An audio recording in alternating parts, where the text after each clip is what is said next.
നമസ്കാരം. ഇന്ന് നമ്മൾ ന്യൂ SCERT 6ാം ക്ലാസ്സിലെ സോഷ്യൽ സയൻസ് ആദ്യത്തെ ചാപ്റ്റർ, അതായത് ഫസ്റ്റ് ചാപ്റ്റർ ആദിമ മനുഷ്യരും സംസ്കാരങ്ങളും എന്ന ചാപ്റ്ററാണ് ചർച്ച ചെയ്യാൻ പോകുന്നത്. ആദിമ മനുഷ്യർ ഒരിക്കലും നാം ഇന്ന് കാണുന്നത് പോലെ ആയിരുന്നിരിക്കില്ല. പകുതി കുരങ്ങും പകുതി മനുഷ്യനുമായിരുന്ന അവർ ഏതാണ്ട് കുരങ്ങിനെ പോലെ തന്നെ ജീവിച്ചിരിക്കണം. ജർമ്മനിയിൽ ഹൈഡൻബർഗ് എന്ന പട്ടണത്തിൽ ഒരു പ്രൊഫസറെ കാണാൻ നമ്മൾ പോയത് നിനക്ക് ഓർമ്മയുണ്ടോ? ജന്തുക്കളുടെ അവശിഷ്ടങ്ങൾ സൂക്ഷിച്ചിട്ടുള്ള ഒരു കാഴ്ച ബംഗ്ലാവ് അദ്ദേഹം നമുക്ക് കാണിച്ചു തന്നു. അതിൽ വിശേഷിച്ച് ഒരു തലയോട് അദ്ദേഹം ഒരു ഇരുമ്പ് പെട്ടിയിൽ ഭദ്രമായി സൂക്ഷിച്ചിരുന്നുവല്ലോ. അത് ഒരു ആദ്യ മനുഷ്യൻ്റെ തലയോടാണത്രേ. ആ ആദ്യ മനുഷ്യനെ ഇപ്പോൾ ഹൈഡൻബർഗ് മനുഷ്യൻ എന്നാണ് പറഞ്ഞു വരുന്നത്. ആ തലയോട് ഹൈഡൻബർഗ് എന്ന പട്ടണത്തിൽ നിന്നും സമീപം ഒരു ദിക്കിൽ കുഴിച്ചിട്ടപ്പോൾ കിട്ടിയതുകൊണ്ടാണ് ആ പേര് വന്നത്. ഒരച്ഛൻ മകൾക്കയച്ച കത്തുകൾ, ജവഹർലാൽ നെഹ്റു. അതായത് ഒരച്ഛൻ മകൾക്കയച്ച കത്തുകൾ എന്ന ജവഹർലാൽ നെഹ്റുവിൻ്റെ പുസ്തകത്തിൽ ആദിമ മനുഷ്യൻ്റെ തലയോട് കണ്ടെത്തിയതായി പ്രതിപാദിച്ചിരിക്കുന്നത് സ്ഥലം എവിടെയാണ്? ജർമ്മനിയിലെ ഹൈഡൽബർഗിൽ. അടുത്ത ഒരു ബോക്സിൽ കൊടുത്തിരിക്കുന്നത് നോക്കാം. BCE CE. കാലഗണന അനുസരിച്ച് ചരിത്രത്തെ 2 കാലഘട്ടങ്ങളായി വിഭജിച്ചിരിക്കുന്നു. പൊതുവർഷത്തിനു മുൻപും പൊതുവർഷവും. യേശുക്രിസ്തുവിൻ്റെ ജനനത്തെ അടിസ്ഥാനമാക്കി മുൻകാലങ്ങളിൽ BC, AD എന്നിങ്ങനെയാണ് വിഭജിച്ചിരുന്നത്. ക്രിസ്തു ജനിക്കുന്നതിന് മുമ്പുള്ള കാലം BC, ബിഫോർ ക്രൈസ്റ്റ് എന്നും ക്രിസ്തുവിൻ്റെ ജനനത്തിന് ശേഷമുള്ള കാലം AD, അന്നോ ഡോമിനി എന്നും അറിയപ്പെടുന്നു. ഇന്ന് ഇത് യഥാക്രമം BCE എന്നും CE എന്നുമാണ് അറിയപ്പെടുന്നത്. അപ്പോൾ എന്താണ് ബോക്സിൽ പറഞ്ഞിരിക്കുന്നത്? കാലഗണന അനുസരിച്ച് ചരിത്രത്തെ 2 കാലഘട്ടങ്ങളായി വിഭജിച്ചിരുന്നു. പൊതുവർഷത്തിന് മുമ്പ്, അതായത് ബിഫോർ കോമൺ ഇറ BCE, പൊതുവർഷം കോമൺ ഇറ അല്ലെങ്കിൽ CE. അപ്പം യേശുക്രിസ്തുവിൻ്റെ ജനനത്തെ അടിസ്ഥാനമാക്കി മുൻകാലങ്ങളിൽ BC, AD എന്നിങ്ങനെയായിരുന്നു വിഭജിച്ചിരുന്നത്. ക്രിസ്തു ജനിക്കുന്നതിന് മുമ്പുള്ള കാലം BC എന്നും ബിഫോർ ക്രൈസ്റ്റ്, ക്രിസ്തുവിൻ്റെ ജനനത്തിന് ശേഷമുള്ള കാലം AD അല്ലെങ്കിൽ അന്നോ ഡോമിനി എന്നും അറിയപ്പെടുന്നു. ഇന്ന് ഇത് യഥാക്രമം BCE എന്നും CE എന്നുമാണ് അറിയപ്പെടുന്നത്. ഇവിടെ BCE CE എന്നൊരു ഗ്രാഫ് കൊടുത്തിട്ടുണ്ട്. താഴെ 1 നൂറ്റാണ്ട് എന്നാൽ 100 വർഷമാണ്. 1 ദശലക്ഷം വർഷം എന്നാൽ 10 ലക്ഷം വർഷമാണ്. താഴെ നോക്കാം. മനുഷ്യരുടെ ഉത്ഭവവും പരിണാമവും. ആദിമ മനുഷ്യരുടെ ചരിത്രത്തെക്കുറിച്ച് അറിയാൻ നമ്മെ സഹായിക്കുന്ന പ്രധാന സ്രോതസ്സുകളാണ് മനുഷ്യ ഫോസിലുകൾ. ഇത്തരം ഫോസിലുകളുടെ കാലപ്പഴക്കം ശാസ്ത്രീയമായി നിർണയിച്ചാണ് മനുഷ്യരുടെ ഉത്ഭവത്തിൻ്റെയും പരിണാമത്തിൻ്റെയും ചരിത്രം രൂപപ്പെടുത്തിയിരിക്കുന്നത്. അതായത് മനുഷ്യരുടെ ഫോസില് അടിസ്ഥാനപ്പെടുത്തി കാലപ്പഴക്കം ശാസ്ത്രീയമായി നിർണയിച്ചൊക്കെയാണ് മനുഷ്യരുടെ ഉത്ഭവത്തിൻ്റെയും പരിണാമത്തിൻ്റെയും ചരിത്രം രൂപപ്പെടുത്തിയിരിക്കുന്നത്. അടുത്തത് ബോക്സിൽ നോക്കാം. ഫോസിലുകൾ എന്താണെന്ന്. പുരാതന സസ്യങ്ങൾ, മൃഗങ്ങൾ, മനുഷ്യർ എന്നിവരുടെ ശേഷിപ്പുകളാണ് ഫോസിലുകൾ. പൊതുവെ പാറകളിൽ പതിഞ്ഞിരിക്കുന്ന ഇവ ദശലക്ഷക്കണക്കിന് വർഷങ്ങളായി സംരക്ഷിക്കപ്പെട്ടിരിക്കുന്നു. അതായത് ഒരുപാട് കാലങ്ങളായിട്ട് പാറകളുടെ ഇടുക്കുകളിൽ സംരക്ഷിക്കപ്പെട്ട സസ്യങ്ങൾ, മൃഗങ്ങൾ, മനുഷ്യർ എന്നിവയുടെ ശേഷിപ്പുകളാണ് ഫോസിലുകൾ എന്നറിയപ്പെടുന്നത്. ഇനി മനുഷ്യപരിണാമം. മനുഷ്യരുടെ ഉദ്ഭവത്തെക്കുറിച്ച് ശാസ്ത്രീയമായൊരു കാഴ്ചപ്പാട് മുന്നോട്ട് വെച്ചത് ചാൾസ് ഡാർവിനാണ്. ദീർഘകാലം കൊണ്ട് സംഭവിച്ച ജൈവിക മാറ്റത്തിലൂടെയാണ് മനുഷ്യരുടെ ഉത്ഭവമെന്ന് അദ്ദേഹം അഭിപ്രായപ്പെട്ടു. ഈ പ്രക്രിയയ്ക്ക് അദ്ദേഹം പരിണാമം എന്ന പേര് നൽകി. 1859 പ്രസിദ്ധീകരിച്ച on the origin of species എന്ന ഗ്രന്ഥത്തിലാണ് മനുഷ്യ പരിണാമത്തെക്കുറിച്ചുള്ള സിദ്ധാന്തം അദ്ദേഹം അവതരിപ്പിച്ചത്. എന്താണ് മനുഷ്യരുടെ ഉത്ഭവത്തെക്കുറിച്ച് ശാസ്ത്രീയമായൊരു കാഴ്ചപ്പാട് ആദ്യമായി മുന്നോട്ട് വെച്ചതാരാണ്? ചാൾസ് ഡാർവിനാണ്. അദ്ദേഹത്തിൻ്റെ ബുക്കാണ് 1859 പ്രസിദ്ധീകരിച്ച on the origin of species എന്ന ഗ്രന്ഥം. ഇനി ചാൾസ് ഡാർവിൻ. 1809 ഫെബ്രുവരി 12 ഇംഗ്ലണ്ടിലാണ് ചാൾസ് ഡാർവിൻ ജനിച്ചത്. ഭൂമിയിൽ ജീവൻ്റെ ഉദ്ഭവത്തിലേക്കും ജീവജാലങ്ങളുടെ വൈവിധ്യത്തിലേക്കും നയിച്ച പ്രക്രിയകൾ മനസ്സിലാക്കാൻ സഹായിച്ച പ്രകൃതി ശാസ്ത്രജ്ഞനാണ് അദ്ദേഹം. എല്ലാ ജീവജാലങ്ങളും പരിണമിച്ച് രൂപപ്പെട്ടതാണെന്നും ഓരോ ജീവിവർഗം ഇന്നത്തെ രൂപത്തിലെത്താൻ അനേക ലക്ഷം വർഷങ്ങൾ എടുത്തുവെന്നും ചാൾസ് ഡാർവിൻ തൻ്റെ പരിണാമ സിദ്ധാന്തത്തിലൂടെ വിശദീകരിച്ചു. മനുഷ്യൻ്റെ പൂർവികർ. ആദിമ മനുഷ്യർ രൂപം കൊണ്ടത് ദശലക്ഷക്കണക്കിന് വർഷങ്ങൾക്ക് മുൻപാണ്. സസ്തനികളിൽ ഒരു വിഭാഗമായ പ്രൈമേറ്റുകളിൽ നിന്നാണ് മനുഷ്യപരിണാമം ആരംഭിക്കുന്നത്. പരിണാമത്തിൻ്റെ വിവിധ ഘട്ടങ്ങൾ ഉൾപ്പെടുത്തിയുള്ള ഒരു ഫ്ലോചാർട്ട് താഴെ കൊടുത്തിട്ടുണ്ട്.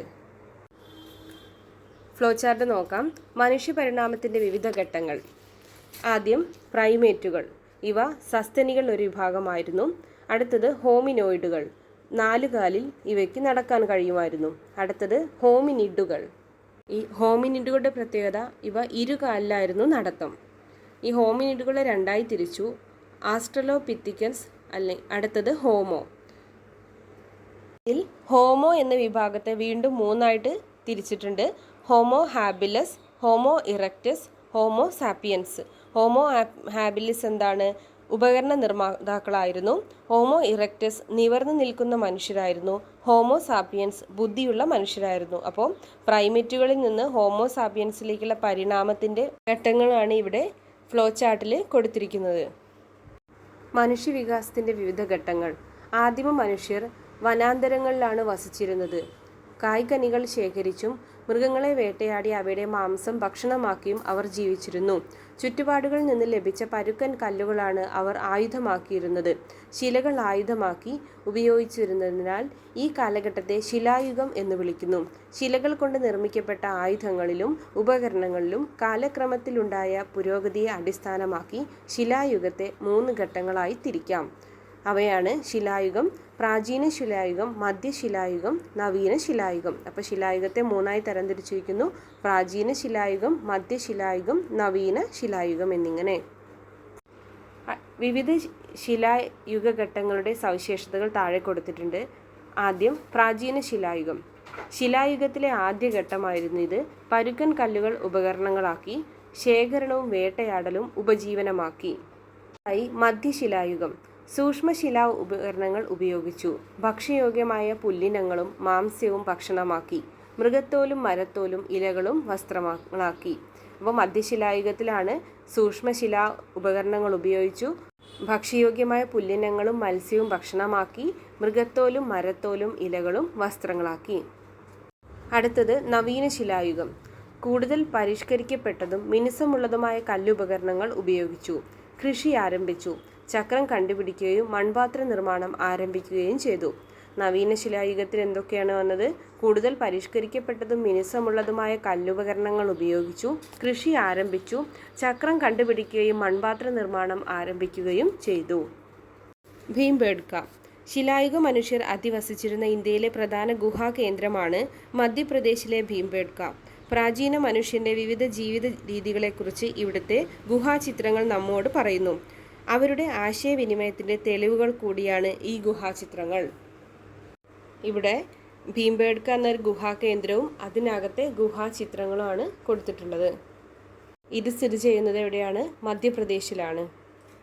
അടുത്തത് കൃഷിയുടെ ആരംഭവും സ്ഥിരവാസവും. കൃഷിയുടെ ആരംഭം നവീന ശിലായുഗത്തിലായിരുന്നു. കൃഷി ചെയ്യാൻ ആരംഭിച്ച മനുഷ്യർ കൃഷിയിടങ്ങൾക്ക് സമീപത്തായി സ്ഥിരവാസം അനിവാര്യമായി വന്നു. കൃഷി പരിപാലിക്കാനും കൃഷിയിടങ്ങളെ വന്യജീവികളിൽ നിന്ന് സംരക്ഷിക്കാനും മൃഗപരിപാലനത്തിനുമായി അവർ കൃഷിയിടങ്ങൾക്ക് സമീപത്തായി സ്ഥിരവാസം ഉറപ്പിച്ചു. താഴെ ഒരു ഫ്ലോ ചാർട്ടുണ്ട്. നവീന ശിലായുഗം. സ്ഥിരവാസവും മാറ്റങ്ങളും. വാസസ്ഥലങ്ങൾ നിർമ്മിച്ചു തുടങ്ങി. ജനങ്ങൾ തമ്മിൽ കൂടുതൽ ഇടപഴകാൻ തുടങ്ങുകയും സംഘടിത സാമൂഹിക ജീവിതത്തിലേക്ക് തുടക്കം കുറിക്കുകയും ചെയ്തു.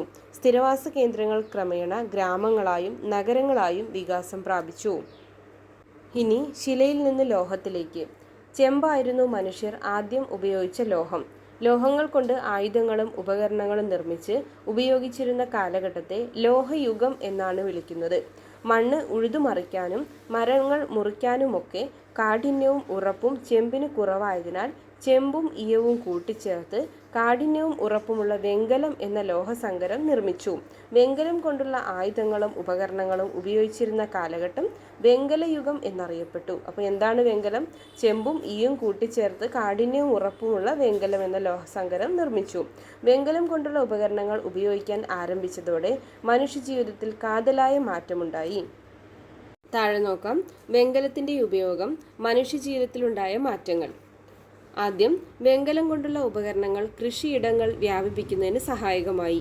കൃഷിയിടങ്ങളുടെ വ്യാപനം കാർഷികോൽപാദന വർധനവിന് കാരണമായി. കാർഷികോൽപാദന വർധനവ് ഉൽപ്പന്നങ്ങളുടെ കൈമാറ്റത്തിനും കൈമാറ്റ കേന്ദ്രങ്ങളുടെ വികാസത്തിനും വഴിയൊരുക്കി. കൈമാറ്റ കേന്ദ്രങ്ങൾ പിൽക്കാലത്ത് പട്ടണങ്ങളായും നഗരങ്ങളായും രൂപാന്തരപ്പെട്ടു. അടുത്തതായി വെങ്കലയുഗ സംസ്കാരങ്ങൾ. വെങ്കല യുഗത്തിൽ മനുഷ്യജീവിതത്തിലുണ്ടായ മാറ്റങ്ങൾ കണ്ടുവല്ലോ. ഈ മാറ്റങ്ങളുടെ ഫലമായി നഗരങ്ങൾ കേന്ദ്രീകരിച്ച് വെങ്കല യുഗത്തിൽ സംസ്കാരങ്ങൾ രൂപപ്പെട്ടു. അത്തരത്തിൽ രൂപപ്പെട്ട വെങ്കലയുഗ സംസ്കാരങ്ങളാണ് ഇവിടെ കൊടുത്തിട്ടുള്ളത്. നോക്കാം. വെങ്കലയുഗ സംസ്കാരങ്ങൾ: മെസപ്പൊട്ടേമിയൻ സംസ്കാരം, ഈജിപ്ഷ്യൻ, ചൈനീസ്, ഹാരപ്പൻ എന്നിവയാണവ. വെങ്കലയുഗ സംസ്കാരങ്ങൾ നദീതീരത്ത് രൂപപ്പെട്ടത് എന്തുകൊണ്ടായിരിക്കാം? താഴെ കൊടുത്തിട്ടുണ്ട്. ഫലഭൂയിഷ്ഠമായ മണ്ണ്, ജലലഭ്യത, അനുകൂല കാലാവസ്ഥ. ഇതുകൊണ്ടൊക്കെയാണ് വെങ്കലയുഗ സംസ്കാരങ്ങൾ നദീതീരത്ത് രൂപപ്പെട്ടിരിക്കുന്നത്. മെസപ്പൊട്ടേമിയൻ സംസ്കാരം. അപ്പോൾ ഇവിടെ ഏതൊക്കെ നദികൾക്കിടയിലാണ് മെസപ്പൊട്ടേമിയ സ്ഥിതി ചെയ്യുന്നത്? താഴെ മറ്റു സംസ്കാരങ്ങളൊക്കെ ഏതൊക്കെ നദീതീരത്താണെന്ന് നമ്മൾ ഫില്ല് ചെയ്ത് നോക്കാം. മെസപ്പൊട്ടേമിയൻ സംസ്കാരം യൂഫ്രട്ടീസ് ടൈഗ്രീസ് നദീതീരത്തായിരുന്നു. ഈജിപ്ഷ്യൻ സംസ്കാരം നൈൽ നദീതീരത്തായിരുന്നു. ഹാരപ്പൻ സിന്ധു നദീതീരം. ചൈനീസ് ഹൊയാങ്ഹോ നദീതീരം. മെസപ്പൊട്ടേമിയ എന്ന വാക്കിനർത്ഥം നദികൾക്കിടയിലെ പ്രദേശം എന്നാണ്. യൂഫ്രട്ടീസ്, ടൈഗ്രീസ് എന്നീ നദികൾക്കിടയിലാണ് ഈ പ്രദേശം സ്ഥിതി ചെയ്യുന്നത്. നിലവിൽ ഇറാഖിൻ്റെ ഭാഗമാണ് ഈ പ്രദേശം. സുമേറിയൻ, ബാബിലോണിയൻ, അസീറിയൻ, കാൽഡിയൻ എന്നിങ്ങനെ 4 വ്യത്യസ്ത സംസ്കാരങ്ങൾ കൂടിച്ചേർന്നതായിരുന്നു മെസപ്പൊട്ടേമിയൻ സംസ്കാരം. അടുത്തതായി നഗരജീവിതവും എഴുത്തുവിദ്യയും. മെസപ്പൊട്ടേമിയൻ നഗരജീവിതം കെട്ടിപ്പടുക്കാൻ സംഭാവന നൽകിയ ആദ്യ ജനത സുമേറിയക്കാരായിരുന്നു. മെസപ്പൊട്ടേമിയൻ സംസ്കാരത്തിലെ പ്രധാന നഗരങ്ങളായിരുന്നു ഉർ, ഉറൂഖ്, ലഗാഷ് എന്നിവ. മെസപ്പൊട്ടേമിയയിലെ എഴുത്തു സമ്പ്രദായം ക്യൂണിഫോം എന്നറിയപ്പെട്ടു. ഈ ലിപി വികസിപ്പിച്ചത് സുമേറിയക്കാരാണ്. ആപ്പിൻ്റെ ആകൃതിയിലുള്ള ചിത്രലിപിയായിരുന്നു ഇത്. കളിമൺ ഫലകങ്ങളിലാണ് അവർ എഴുതിയിരുന്നത്. കൂർത്ത മുനയുള്ള ഈറത്തണ്ടുകളാണ് കളിമൺ ഫലകങ്ങളിൽ എഴുതാൻ ഇവർ ഉപയോഗിച്ചിരുന്നത്. അതായത് ക്യൂണിഫോം ലിപിയുടെ പ്രത്യേകതയാണ്.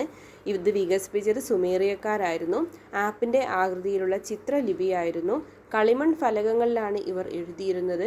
കൂർത്ത മുനയുള്ള ഈറത്തണ്ടുകളാണ് കളിമൺ ഫലകങ്ങളിൽ എഴുതാൻ ഇവർ ഉപയോഗിച്ചിരുന്നത്. അടുത്തതായി മെസപ്പൊട്ടേമിയക്കാരുടെ സംഭാവനകൾ. ശാസ്ത്രവും ഗണിതവും. ചന്ദ്രപഞ്ചാംഗം, സൂര്യഗ്രഹണവും ചന്ദ്രഗ്രഹണവും കണക്കാക്കി. ഹരണവും ഗുണനവും ഇവരുടെ സംഭാവനയാണ്. ശാസ്ത്രവും ഗണിതത്തിലും മെസപ്പൊട്ടേമിയക്കാരുടെ സംഭാവനകൾ എന്തൊക്കെയാണ്? ചന്ദ്രപഞ്ചാംഗം, സൂര്യഗ്രഹണവും ചന്ദ്രഗ്രഹണവും കണക്കാക്കി, ഹരണവും ഗുണനവും. അടുത്തത് നിയമത്തിലുള്ളവരുടെ സംഭാവന. നിയമം. സുമേറിയൻ ഭരണാധികാരിയായിരുന്ന ഡുൻഗിയുടെ കാലഘട്ടത്തിലാണ് നിയമങ്ങൾ ആദ്യമായി ക്രോഡീകരിക്കപ്പെട്ടത്. ഈ നിയമങ്ങൾ പരിഷ്കരിച്ചത് ഹമ്മുറാബിയുടെ നിയമസംഹിതയായിരുന്നു. ഈ നിയമങ്ങൾ പരിഷ്കരിച്ചത് എന്താണ്? ഹമ്മുറാബിയുടെ നിയമസംഹിതയായിരുന്നു. ഇനി ഹമ്മുറാബിയുടെ നിയമസംഹിത എന്താണെന്ന് നോക്കാം. ബാബിലോണിയൻ ഭരണാധികാരിയായിരുന്ന ഹമ്മുറാബിയുടെ അദ്ദേഹത്തിൻ്റെ കാലഘട്ടം BCE 1792 1750 കാലഘട്ടത്തിൽ നിലനിന്നിരുന്ന നിയമസംഹിതയാണിത്. ലോകത്ത് എഴുതപ്പെട്ടതിൽ ഏറ്റവും പഴക്കമേറിയ നിയമസംഹിതയായി ഇത് അറിയപ്പെടുന്നു. കണ്ണിന് കണ്ണ്, പല്ലിനു പല്ല് എന്ന ശിക്ഷാരീതി ഈ നിയമസംഹിതയിൽ നിന്നുള്ളതാണ്. അപ്പോൾ എന്താണ് ഹമ്മുറാബിയുടെ നിയമസംഹിത? Hammurabi Babylonian ഭരണാധികാരിയായിരുന്നു. കാലഘട്ടം 1792 1750. ലോകത്ത് എഴുതപ്പെട്ടതിൽ ഏറ്റവും പഴക്കമേറിയ നിയമസംഹിതയായിരുന്നു ഇത്. ഇതിൻ്റെ ശിക്ഷാരീതിയായിരുന്നു കണ്ണിന് കണ്ണ്, പല്ലിനു പല്ല് എന്ന രീതി. അടുത്തത് സിഗുറാത്തുകൾ എന്താണെന്ന് നോക്കാം. മെസപ്പൊട്ടേമിയക്കാരുടെ ആരാധനാലയങ്ങൾ സിഗുറാത്തുകൾ എന്നാണ് അറിയപ്പെട്ടിരുന്നത്. പ്രധാനമായും നഗരങ്ങളിലാണ് ഈ ആരാധനാലയങ്ങൾ പണിതീർന്നത്. ഇഷ്ടികൾ ഉപയോഗിച്ചാണ് ഇവ നിർമ്മിച്ചത്. ഉർ നഗരത്തിലെ സിഗുറാത്ത് ഇന്നും സംരക്ഷിക്കപ്പെടുന്നു. സിഗുറാത്തുകൾ എന്താണ്? മെസപ്പൊട്ടേമിയക്കാരുടെ ആരാധനാലയങ്ങളാണ് ഇവ. ഇത് ഇഷ്ടികകൾ ഉപയോഗിച്ചാണ് പണിതത്. ഇതിൽ പ്രധാനപ്പെട്ടതാണ് ഉർ നഗരത്തിലെ സിഗുറാത്ത്. ഇത് ഇന്നും സംരക്ഷിക്കപ്പെട്ടിരിക്കുന്നു. അടുത്തതായി ഈജിപ്ഷ്യൻ സംസ്കാരം. നൈൽ നദീതീരത്താണ് അല്ലെങ്കിൽ നദീതടത്തിലാണ് ഈജിപ്ഷ്യൻ സംസ്കാരം നിലനിന്നിരുന്നത്. ഈജിപ്ഷ്യൻ സംസ്കാരത്തിലെ പ്രധാന നഗരം കൊയ്റോ ആയിരുന്നു. അപ്പോൾ എന്താണ്? ഈജിപ്ഷ്യൻ സംസ്കാരം നിലനിന്നിരുന്നത് നൈൽ നദീതടത്തിലായിരുന്നു. ഇതിൻ്റെ പ്രധാന നഗരം, ഈജിപ്ഷ്യൻ സംസ്കാരത്തിലെ പ്രധാന നഗരം ഏതായിരുന്നു? കൊയ്റോ ആയിരുന്നു. ഈജിപ്തിലെ രാജാക്കന്മാർ ഫറാവോ എന്ന പേരിലാണ് അറിയപ്പെട്ടിരുന്നത്. ഈ സംസ്കാരത്തിൻ്റെ പ്രധാന സവിശേഷതകളാണ് പിരമിഡുകൾ. ഈജിപ്തിലെ രാജാക്കന്മാർ എന്താണ് അറിയപ്പെട്ടിരുന്നത്? ഫറാവോ എന്നായിരുന്നു. ഇതിൻ്റെ പ്രധാന സവിശേഷതകളായിരുന്നു പിരമിഡുകൾ. കൃഷിയായിരുന്നു ജനങ്ങളുടെ പ്രധാന ജീവിതമാർഗം. ഗോതമ്പ്, ബാർലി, തിന, പഴവർഗ്ഗങ്ങൾ, ചണം, പരുത്തി മുതലായവ നൈൽ നദീതടത്തിൽ സമൃദ്ധമായി വളർന്നിരുന്നു. ഈ കാർഷിക സമൃദ്ധിയാണ് നൈൽ നദീതടത്തിൽ ഒരു നാഗരിക സംസ്കാരം വളർന്നു വരാൻ ഇടയാക്കിയത്. അതിനാൽ ഈജിപ്തിലെ നൈലിൻ്റെ ദാനം എന്ന് വിശേഷിപ്പിക്കുന്നു. ഈജിപ്ത് അറിയപ്പെടുന്നതാണ് നൈലിൻ്റെ ദാനം എന്ന്. ഇനി പിരമിഡുകൾ എന്താണെന്ന് നോക്കാം. ഈജിപ്ഷ്യൻ സംസ്കാരത്തിൻ്റെ പ്രധാന സവിശേഷതയാണ് ഫറാവോന്മാരുടെ ശവകുടീരങ്ങളായ പിരമിഡുകൾ. ഗിസയിലെ മഹത്തായ പിരമിഡ് ഏറ്റവും വലുതും പ്രശസ്തവുമാണ്. അപ്പോൾ പിരമിഡുകൾ എന്താണ്? ഈജിപ്ഷ്യൻ സംസ്കാരത്തിൻ്റെ പ്രധാന സവിശേഷതകളാണ്. ഫറാവന്മാരുടെ ശവകുടീരങ്ങളാണ് പിരമിഡുകൾ. ഗിസയിലെ പിരമിഡാണ് ഏറ്റവും വലുതും പ്രശസ്തവുമായത്. അടുത്തത് മമ്മികൾ. മൃതദേഹം സുഗന്ധദ്രവ്യങ്ങൾ പൂശി അനശ്വരമായി സൂക്ഷിക്കുന്ന സമ്പ്രദായം ഈജിപ്തുകാർക്ക് ഉണ്ടായിരുന്നു. ഇപ്രകാരം സൂക്ഷിച്ചിരുന്ന മൃതദേഹമാണ് മമ്മി എന്നറിയപ്പെടുന്നത്. ഫറാവോ ആയിരുന്ന തൂത്തൻഖാമൻ്റെ മമ്മിയാണ് ഇവയിൽ ഏറ്റവും പ്രശസ്തമായത്. പിരമിഡുകൾക്കുള്ളിലാണ് ഇത്തരം മമ്മികൾ സൂക്ഷിച്ചിരുന്നത്. അപ്പോൾ മമ്മികൾ എന്താണ്? മൃതദേഹം സുഗന്ധദ്രവ്യങ്ങൾ പൂശി അനശ്വരമായി സൂക്ഷിച്ചിരുന്ന ഈജിപ്ഷ്യക്കാരുടെ ഒരു സമ്പ്രദായമാണ് മമ്മികൾ. ഫറോവോ ആയിരുന്ന തൂത്തൻഖാമൻ്റെ മമ്മിയാണ് ഏറ്റവും പ്രശസ്തമായത്. ഇവ സൂക്ഷിച്ചിരുന്നത് പിരമിഡുകൾക്കുള്ളിലായിരുന്നു. അടുത്തതായി ഈജിപ്ഷ്യൻ സംസ്കാരത്തിലെ ശാസ്ത്ര നേട്ടങ്ങൾ. ഗണിതവും വൈദ്യശാസ്ത്രവും ഈജിപ്തിൽ പുരോഗതി കൈവരിച്ചിരുന്നു. ഗണിതശാസ്ത്രത്തിലെ ജ്യാമിതിക്ക് അടിസ്ഥാനമിട്ടത് ഈജിപ്തുകാരായിരുന്നു. സങ്കലനം, വിഭജനം എന്നിവ ഇവരുടെ സംഭാവനകളായിരുന്നു. സൗരപഞ്ചാംഗം 30 ദിവസം വീതമുള്ള 12 മാസങ്ങളോടൊപ്പം 5 ദിവസം കൂട്ടിച്ചേർത്ത് 365 ദിവസങ്ങൾ അടക്കമുള്ള ഒരു വർഷമാണ് ഇവരുടെ സൗരപഞ്ചാംഗത്തിൽ ഉൾപ്പെട്ടിരുന്നത്. അപ്പോൾ ഈജിപ്തുകാരുടെ സൗരപഞ്ചാംഗം എന്താണ്? 30 ദിവസം വീതമുള്ള 12 മാസങ്ങളോടൊപ്പം 5 ദിവസം കൂട്ടിച്ചേർത്ത് 365 ദിവസങ്ങൾ അടങ്ങിയ ഒരു വർഷമാണ് ഇവരുടെ സൗരപഞ്ചാംഗത്തിൽ ഉൾപ്പെട്ടിട്ടുള്ളത്. അടുത്തതായി ചൈനീസ് സംസ്കാരം. ഹോയാങ്ഹോ നദീതടത്തിലാണ് ചൈനീസ് സംസ്കാരം ഉടലെടുത്തത്. കൃഷിയായിരുന്നു ഈ സംസ്കാരത്തിൻ്റെയും അടിത്തറ. കൂടാതെ നെയ്ത്ത്, മൺപാത്ര നിർമ്മാണം, പട്ടുവസ്ത്ര നിർമ്മാണം എന്നിവയിലും ഇവർ വിദഗ്ധരായിരുന്നു. മികവുറ്റ വെങ്കല ശില്പങ്ങൾ ഇവർ നിർമ്മിച്ചിരുന്നു. അടുത്തത് എഴുത്തു സമ്പ്രദായം. ചൈനക്കാരുടെ ഇടയിൽ പുരാതന കാലം മുതൽക്ക് തന്നെ എഴുത്തു സമ്പ്രദായം നിലവിലുണ്ടായിരുന്നു. അക്ഷരങ്ങൾക്ക് പകരം ചിത്രങ്ങൾ ഉപയോഗിക്കുന്ന ചിത്രലിപിയായിരുന്നു പ്രചാരത്തിലുണ്ടായിരുന്നത്. കാലക്രമേണ അവർ ചിത്രങ്ങൾക്ക് പകരം ചിഹ്നങ്ങൾ രൂപപ്പെടുത്തി. മാറ്റങ്ങളോടെ ആ ലിപി ഇന്നും ചൈനയിൽ നിലനിൽക്കുന്നു. അടുത്തത് ഹാരപ്പൻ സംസ്കാരം. വെങ്കലയുഗത്തിൽ സിന്ധു നദീതടത്തിൽ നിലനിന്നിരുന്ന സംസ്കാരമാണ് ഹാരപ്പൻ സംസ്കാരം. ഏകദേശം BCE 2600 മുതൽ BCE 1900 വരെയാണ് ഈ സംസ്കാരത്തിൻ്റെ കാലഘട്ടമായി പൊതുവെ കരുതപ്പെടുന്നത്. ഹാരപ്പയാണ് ആദ്യമായി കണ്ടെത്തിയ നഗരം. അതിനാൽ ഈ സംസ്കാരത്തെ ഹാരപ്പൻ സംസ്കാരം എന്ന് വിളിക്കുന്നു. സിന്ധു നദീ തീരത്തായതിനാൽ സിന്ധു നദീ സംസ്കാരം എന്നും അറിയപ്പെടുന്നു. അപ്പോൾ ഹാരപ്പൻ സംസ്കാരം എങ്ങനെയാണ്? സിന്ധു നദീതട സംസ്കാരം എന്നും അറിയപ്പെട്ടിരുന്നു. നഗരങ്ങൾ കേന്ദ്രീകരിച്ചാണ് ഈ സംസ്കാരം വളർന്നു വന്നത്. അതിനാൽ ഇന്ത്യയിലെ ഒന്നാം നഗരവൽക്കരണം എന്ന് ഈ സംസ്കാരത്തെ വിശേഷിപ്പിക്കുന്നു. അപ്പോൾ ഇവിടെ തന്നിട്ടുള്ള ഭൂപടത്തിൽ ഹാരപ്പൻ സംസ്കാരത്തിലെ പ്രധാന നഗരങ്ങൾ ഏതൊക്കെയാണെന്ന് നോക്കാം. പ്രധാന നഗരങ്ങൾ മോഹൻജോദാരോ, ലോഥാൽ, ഹാരപ്പ, കാലിബംഗൻ എന്നിവയാണ് പ്രധാന നഗരങ്ങൾ. ബോക്സിൽ നോക്കാം. Sir John marshal. ഇന്ത്യയിൽ പുരാവസ്തുക്കളുടെ ഉത്ഖനനത്തിനും സംരക്ഷണത്തിനുമായി രൂപീകരിക്കപ്പെട്ട സ്ഥാപനമാണ് archaeological survey of India ASI. Sir John marshal 1902 മുതൽ 1928 വരെ ആർക്കിയോളജിക്കൽ സർവേ ഓഫ് ഇന്ത്യയുടെ ഡയറക്ടർ ജനറലായിരുന്നു. ഇദ്ദേഹത്തിൻ്റെ നേതൃത്വത്തിൽ നടന്ന ഗവേഷണങ്ങളാണ് ഹാരപ്പൻ സംസ്കാരത്തെ കണ്ടെത്തിയത്. അപ്പോൾ ഹാരപ്പൻ സംസ്കാരം കണ്ടെത്തിയ ജോൺ മാർഷലിനെ കുറിച്ചാണ് ഇവിടെ കൊടുത്തിട്ടുള്ളത്. അദ്ദേഹം ആർക്കിയോളജിക്കൽ സർവേ ഓഫ് ഇന്ത്യയുടെ ഡയറക്ടർ ജനറലായിരുന്നു. കാലഘട്ടം എന്നായിരുന്നു 1902 മുതൽ 1928 വരെ. ഇദ്ദേഹത്തിൻ്റെ നേതൃത്വത്തിൽ നടന്ന ഗവേഷണങ്ങളാണ് ഹാരപ്പൻ സംസ്കാരത്തെ കണ്ടെത്തിയത്. അടുത്തത് നഗരാസൂത്രണം. ഹാരപ്പൻ സംസ്കാരത്തിൻ്റെ പ്രധാന സവിശേഷതയാണ് നഗരാസൂത്രണം. തെരുവുകളുടെ ഇരുവശങ്ങളിലുമായാണ് അവർ വീടുകൾ നിർമ്മിച്ചിരുന്നത്. ചുട്ടെടുത്ത ഇഷ്ടികകളാണ് നിർമ്മാണ പ്രവർത്തനങ്ങൾക്കായി അവർ ഉപയോഗിച്ചിരുന്നത്. അഴുക്കുചാൽ സമ്പ്രദായം ഹാരപ്പൻ സംസ്കാരത്തിൻ്റെ മറ്റൊരു പ്രധാന സവിശേഷതയായിരുന്നു. വീടുകളിൽ നിന്നുള്ള മലിനജലം തെരുവിലെ അഴുക്കുചാലിലൂടെ നഗരത്തിന് പുറത്തേക്ക് ഒഴുകിക്കൊണ്ടു പോകുന്ന തരത്തിലായിരുന്നു നഗരങ്ങളുടെയും അഴുക്കുചാലുകളുടെയും ആസൂത്രണം. അപ്പം നഗരാസൂത്രണമാണ് ഹാരപ്പൻ സംസ്കാരത്തിൻ്റെ പ്രധാന സവിശേഷത തെരുവുകളുടെ ഇരുവശങ്ങളിലുമായിരുന്നു വീട് നിർമ്മിച്ചിരുന്നത്. ചുട്ടെടുത്ത ഇഷ്ടികൾ ഉപയോഗിച്ചിരുന്നു. അഴുക്കുചാൽ സമ്പ്രദായം അവിടുത്തെ സവിശേഷതയായിരുന്നു. വീടുകളിൽ നിന്നുള്ള മലിനജലം തെരുവിൻ്റെ അഴുക്കുചാലുകളിലൂടെ നഗരത്തിന് പുറത്തേക്ക് ഒഴുക്കി കൊണ്ടുപോകുന്ന തരത്തിലായിരുന്നു അഴുക്കുചാലുകളുടെ ആസൂത്രണം. അടുത്തത് മോഹൻജോദാരോയിലെ വലിയ കുളം. ഹാരപ്പൻ സംസ്കാരത്തിലെ പ്രധാന നഗരമായിരുന്നു മോഹൻജോദാരോ. വലിയ കുളമാണ് ഈ നഗരത്തിലെ ഏറ്റവും സവിശേഷമായ നിർമ്മിതി. ഈ കുളത്തിലേക്ക് ഇറങ്ങാൻ ഇരുവശങ്ങളിലും പടവുകളും കുളിക്കുവാനായി കുളിമുറികളും ഉണ്ടായിരുന്നു. ശുദ്ധജലം നിറയ്ക്കാനും മലിനജലം പുറത്തേക്ക് ഒഴുക്കാനുമുള്ള സംവിധാനവും ഇവിടെ ഉണ്ടായിരുന്നു. അപ്പോൾ വലിയ കുളത്തിൻ്റെ അവശിഷ്ടങ്ങളാണ് ഇവിടെ ചിത്രത്തിൽ കാണിച്ചിട്ടുണ്ട്. വലിയ കുളം എന്താണ്?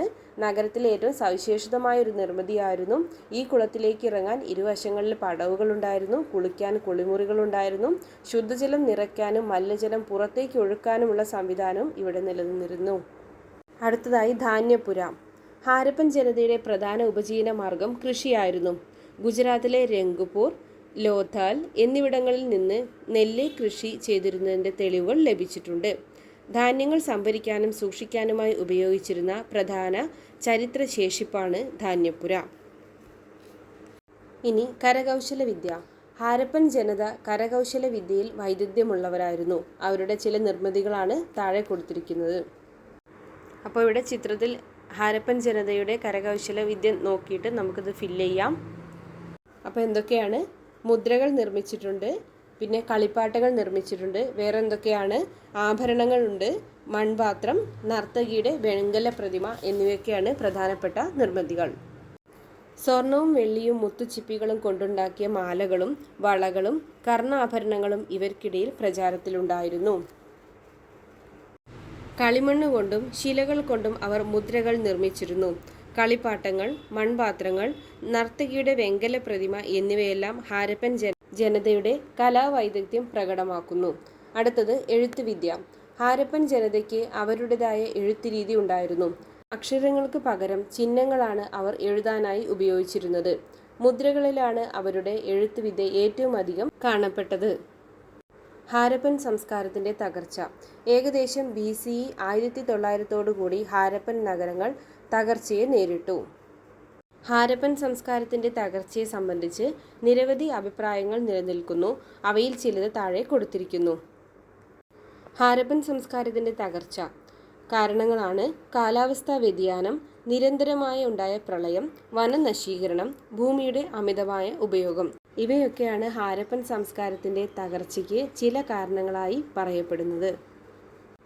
പ്രാചീന കാലത്തെ മനുഷ്യ ചരിത്രത്തെ രേഖപ്പെടുത്തുക എന്നത് ഏറെ ദുഷ്കരവും ശ്രമകരവുമായ പ്രവൃത്തിയാണ്. എഴുതപ്പെട്ട തെളിവുകൾ ഒന്നും ലഭ്യമല്ലാത്ത ചരിത്രാതീത കാലഘട്ടങ്ങളിലെ മനുഷ്യരെക്കുറിച്ചും അവരുടെ ജീവിതത്തെക്കുറിച്ചും പഠിക്കാൻ ചരിത്രശേഷിപ്പുകളായ പുരാവസ്തു തെളിവുകൾ മാത്രമാണ് നമുക്ക് ആശ്രയം.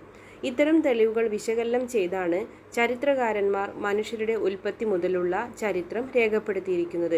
ദശലക്ഷക്കണക്കിന് വർഷങ്ങൾക്ക് മുമ്പ് രൂപപ്പെട്ട മനുഷ്യരെക്കുറിച്ച് ഫോസിൽ അവശിഷ്ടങ്ങൾ തെളിവുകൾ നൽകുമ്പോൾ ശിലായുധങ്ങളും ഉപകരണങ്ങളും ഗുഹാചിത്രങ്ങളും ശിലായുഗ കാലത്തെ മനുഷ്യരെക്കുറിച്ച് നമ്മോട് പറയുന്നു. നവീന ശിലായുഗ കാലത്തെ കൃഷിയുടെ ആരംഭവും സ്ഥിരവാസ കേന്ദ്രങ്ങളുടെ വികാസവും മാനവ ചരിത്രത്തിലെ നാഴികക്കല്ലുകളായിരുന്നു. വെങ്കലയുഗത്തിൽ ലോകത്തിൻ്റെ വിവിധ ഭാഗങ്ങളിൽ രൂപപ്പെട്ട സംസ്കാരങ്ങൾ അക്കാലഘട്ടത്തിൽ മനുഷ്യർ കൈവരിച്ച നേട്ടങ്ങളുടെ ചരിത്രം നമുക്ക് കാട്ടിത്തരുന്നു. പ്രാചീന സംസ്കാരങ്ങളിൽ രൂപപ്പെട്ട രീതികളും അറിവുകളുമാണ് ഇന്നത്തെ സംസ്കാരത്തിൻ്റെ അടിത്തറ. ഭൂതകാലത്തെക്കുറിച്ചുള്ള ഇത്തരം ഓർമ്മപ്പെടുത്തലുകൾ നമുക്ക് ഭാവിയിലേക്കുള്ള ചവിട്ടുപടിയാക്കാം. അപ്പോൾ ഇത്രയാണ് ഈ ചാപ്റ്റർ. ഇതിൽ തുടർ പ്രവർത്തനങ്ങളിൽ ഇമ്പോർട്ടൻ്റ് ആയിട്ടുള്ളൊരു ചോദ്യമുണ്ട്. വെങ്കലയുഗ സംസ്കാരങ്ങളും മനുഷ്യ പുരോഗതിയും എന്ന വിഷയത്തിൽ കൂടുതൽ വിവരങ്ങൾ ശേഖരിച്ച് ഡിജിറ്റൽ അവതരണം തയ്യാറാക്കൂ. അപ്പോൾ ഇതിൽ നമുക്ക് മെസപ്പൊട്ടേമിയൻ സംസ്കാരം, ഈജിപ്ഷ്യൻ സംസ്കാരം, ചൈനീസ് സംസ്കാരം ഇവയെക്കുറിച്ചൊരു ചെറിയൊരു നോട്ട് തയ്യാറാക്കാം. മെസപ്പൊട്ടേമിയൻ സംസ്കാരം നിലനിന്നിരുന്ന നദീതീരമാണ് യൂഫ്രട്ടീസും ടൈഗ്രീസും. ഇവരുടെ എഴുത്ത് വിദ്യയായിരുന്നു ക്യൂണിഫോം ലിപി. ഇവരുടെ പ്രധാന സംഭാവനകളായിരുന്നു ഹമ്മുറാബിയുടെ നിയമസംഹിത, പിന്നെ സിഗുറാത്തുകൾ. അടുത്തത് ഈജിപ്ഷ്യൻ സംസ്കാരം. ഇത് നിലനിന്നിരുന്ന നദീതീരമാണ് നൈൽ നദി. ഇവരുടെ എഴുത്തുവിദ്യയാണ് ഹൈറോഗ്ലിഫിക്സ്. ഇവരുടെ പ്രധാന സംഭാവനകളായിരുന്നു പിരമിഡും സൗരപഞ്ചാംഗവും. അതുപോലെ ഹാരപ്പൻ സംസ്കാരം നിലനിന്നിരുന്ന നദീതീരമാണ് സിന്ധു നദീതീരം. എഴുത്തുവിദ്യ ചിഹ്നങ്ങളും മുദ്രകളും ആയിരുന്നു. ഇവരുടെ പ്രധാന സംഭാവനകൾ നഗരാസൂത്രണം, വലിയ കുളം, ധാന്യപ്പുര എന്നിവയാണ്. അടുത്തത് ചൈനീസ് സംസ്കാരം. നദീതീരം ഹൊയാങ്ഹോ നദീതീരത്തായിരുന്നു. എഴുത്തുവിദ്യ ചിത്രങ്ങളും ചിഹ്നങ്ങളുമായിരുന്നു. അവരുടെ സംഭാവനകളാണ് പട്ടുവസ്ത്ര നിർമ്മാണം, മൺപാത്ര നിർമ്മാണ പ്രവർത്തനങ്ങളൊക്കെ. അപ്പോൾ ഇത്രയാണ് ഈ ചാപ്റ്റർ. ഒരുപാട് പ്രീവിയസ് ക്വസ്റ്റ്യൻസ് PSCക്ക് ചോദിച്ചിരുന്ന ഒരു ചാപ്റ്ററാണ്. അപ്പോൾ എല്ലാവരും നന്നായിട്ട് പഠിക്കുക. ക്ലാസ് ഉപകാരപ്പെട്ടെങ്കിൽ സബ്സ്ക്രൈബ് ചെയ്യുക, സപ്പോർട്ട് ചെയ്യുക. Thank you for watching.